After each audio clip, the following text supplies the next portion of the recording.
নমস্কার সবাইকে, আমার নন্দিনী হেসের রান্না চ্যানেলে আপনাদের স্বাগত জানাই। আজকে অনেকদিন বাদে চলে এসেছি একটা রেসিপি নিয়ে আপনাদের সামনে। অনেকদিন ধরে আমি ভিডিও করে রেখেছিলাম রান্নার, কিন্তু সেগুলো আপনাদের সাথে শেয়ার করা হচ্ছিল না, কিছুটা ইরেগুলার হয়ে গেছিলাম, কিন্তু আবার চেষ্টা করছি রেগুলার ভিডিও ছাড়ার। সুতরাং আমার যারা ভিউয়ার এবং সাবস্ক্রাইবার তারা অবশ্যই আমার পাশে থাকুন আর আমার ভিডিওগুলো আবার আপনারা দেখতে থাকুন আর প্রিভিয়াস ভিডিওগুলো কিন্তু ফলো করতে থাকুন। আর তার জন্য আজকে যে রেসিপিটা বানাচ্ছি দেখতে পাচ্ছেন, বড়ি নিয়ে নিয়েছি আর কিছু সবজি কেটে নিয়েছি। আর এদিকে কড়াইতে আমি নিয়ে নিয়েছি মৌরি আর রাঁধুনি, সেটা হালকা করে খোলায় নেড়ে নিয়ে আমি ওটাকে গুঁড়ো করে নিয়েছিলাম। এবার কড়াইতে সর্ষের তেল নিয়ে প্রথমেই আমি দিয়ে দিচ্ছি বড়িগুলো ভাজতে। আজকে যে রেসিপিটা করছি সেটা আমার ভীষণ একটা ফেভারিট রান্না। এটা আমি বিয়ের আগে আমি প্রচুর ভাত দিয়ে খেয়েছি। রেসিপিটা গরম ভাতের সাথে এটা দারুণ জমে যায়। এবার বড়িগুলো ভেজে তুলে নেওয়ার পর আমি এর মধ্যে বেগুনগুলো ভেজে নিচ্ছি। সবকটাই দেখুন সবজি আমি লম্বা লম্বা করে কেটেছিলাম। আপনারা হয়তো দেখে ভাবছেন যে ঝোল বানাচ্ছি, কিন্তু তা কিন্তু নয়।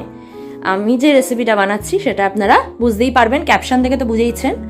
আর আলু আর ডাঁটাগুলো আমি এরপরে ভেজে নিয়েছিলাম, নিয়ে হালকা করে ভেজে তুলে নেওয়ার পর এবার এখন যেটা দিচ্ছি দেখলেন সেটা হচ্ছে কাঁচকলা। দেখতেই পাচ্ছেন আলু আর ডাঁটা আমার হালকা করে ভেজে তোলা হয়ে গেছে। আর এটাকে এবার নেড়ে নিচ্ছি। আর এদিকে যে আমি লম্বা লম্বা করে করলা কেটে রেখেছি সেটা কিন্তু আমি লাস্টে ভাজবো। কেন বলুন তো, আপনারা অনেকেই জানেন যে করলা আগে ভেজে নিলে কিন্তু একটা তেতো ভাব থেকে যায়, তাই জন্য ওটা লাস্টে ভেজে নিতে হয়। তাই আমিও লাস্টে ভেজে নেওয়ার জন্য দিয়ে দিলাম কড়াইতে, দিয়ে এটাকেও আমি হালকা করে ভেজে নেব, বেশি কড়া করে ভাজার দরকার নেই কোনোটাই। যারা ভিউয়ার তারা কিন্তু অবশ্যই আমার চ্যানেলটা সাবস্ক্রাইব করবেন আর আমার পাশে থাকবেন, সাপোর্ট করবেন। এদিকে আমার করলাগুলো ভাজা হয়ে গেছে। এবার যে বাকি তেলটা রয়েছে তার মধ্যে আমি তেজপাতা দিয়ে দিলাম 2টো, আর দিয়ে দিচ্ছি 5 ফোড়ন, এই 2 থেকে 3 চামচ মতন। এবার এটাকে ফোড়ন হিসেবে ভালোভাবে নেড়ে নেব। নেড়ে নেওয়া হয়ে গেলে আমি এর মধ্যে দিয়ে দেবো আলু আর যে ডাঁটা আমি হালকা করে ভেজে রেখেছিলাম সেটা। এটা দেওয়ার কারণ হচ্ছে যাতে ফোড়নটা ভালোভাবে এর মধ্যে মাখিয়ে নিতে পারি, তাই জন্য। এবার ভালোভাবে এটাকে মাখিয়ে নিচ্ছি। মাখিয়ে নেওয়ার পর আমি এখানে নুন অ্যাড করব স্বাদ মতন। আজকেও শাশুড়ি মা বাড়িতে ছিলেন না, তাই রান্নার দায়িত্ব আমার উপর পড়েছিল। একেই গরমকাল, তাই ভাবলাম হাবিজাবি রান্না না করে একটা সিম্পল রান্না করা যাক। গরম গরম ভাতের সাথে ভালোও লাগবে আর শরীর খারাপও হবে না। এদিকে নুনটা ভালোভাবে মাখিয়ে নেওয়া হয়ে গেছে। এবার আমি এর মধ্যে দিয়ে দিচ্ছি সামান্য 1 চিমটে মতন হলুদ। এটা অপশনাল, হলুদটা আপনারা দিতেও পারেন, নাও দিতে পারেন। আমি দিলাম, কিন্তু আপনারা দেখতে পেলেন একদম 1 চিমটে মতন, বেশি দিবেন না। এবার এর মধ্যে আদা অ্যাড করে দিয়েছি সামান্য পরিমাণের, দিয়ে এবার ভালোভাবে এটাকে কষিয়ে নিচ্ছিলাম। কষিয়ে নেওয়ার পর এবার এর মধ্যে অ্যাড করে দিচ্ছি আমি কাঁচকলাগুলো।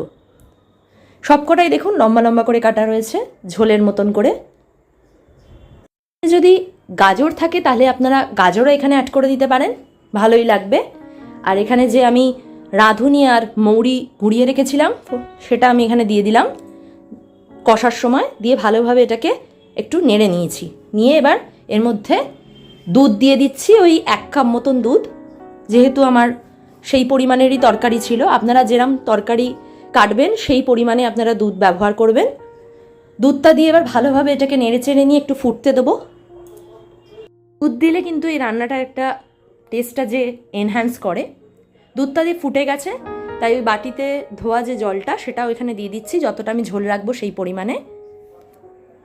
ভালোভাবে নেড়ে নিয়ে একটুখানি চাপা দিয়ে দেবো কিছুক্ষণের জন্য সেদ্ধ হতে।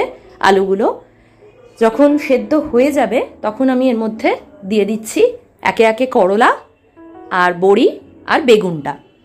এটা একদম লাস্ট মোমেন্টে দিচ্ছি, কেননা এগুলো একেই নরম হয়। প্রথমে দিয়ে দিলে একদম নেতিয়ে যাবে আর ঝোলের সাথে মিশে যাবে, ভালো লাগবে না। তাই এটা একদম আলুগুলো সেদ্ধ হয়ে যাওয়ার পর আমি দিচ্ছি। দিয়ে ভালোভাবে একটু নেড়ে নিয়ে এটাকে ফুটতে দেবো। যেই ফুটে আসবে এই পজিশনে আমি এরামি ঝোল রাখতে চাই, তাই এই পজিশনে আমি যে বাকি যে রাঁধুনি আর মৌরি যে গুঁড়িয়ে রেখেছিলাম মশলা সেটা আমি ছড়িয়ে দিলাম। দিয়ে এবার এটাকে আমি নেড়ে চেড়ে নিয়ে পাত্রে নামিয়ে নেব। আর এরপরও আপনারা চাইলে পরিবেশন করার আগে ওপর থেকে একটু ছড়িয়ে নিতে পারেন মশলাটা। এক্সট্রা আর কোনো মশলা আমি অ্যাড করিনি, খুব সিম্পলভাবে বানিয়েছি। আর বরকে গরম গরম ভাতের সাথে সার্ভ করেছিলাম এই শুক্তো। আর সে আবার জল ঢালা ভাত খেয়েছিল, তাই কিছুটা ভাত বাটিতে আমি গরম দিয়েছিলাম যাতে শুক্তোর সাথে সে খেতে পারে, আর তার সাথে তাকে সার্ভ করেছিলাম তোপসে ফ্রাই। আপনারাও দেরি না করে এটা বানিয়ে ফেলুন, গরমকালে একটা দারুণ রেসিপি, সবারই খুব ভালো লাগবে। আর বাঙালিদের তো একটা বানানো হয়ই বাড়ি বাড়ি। সঙ্গে থাকবেন, ধন্যবাদ।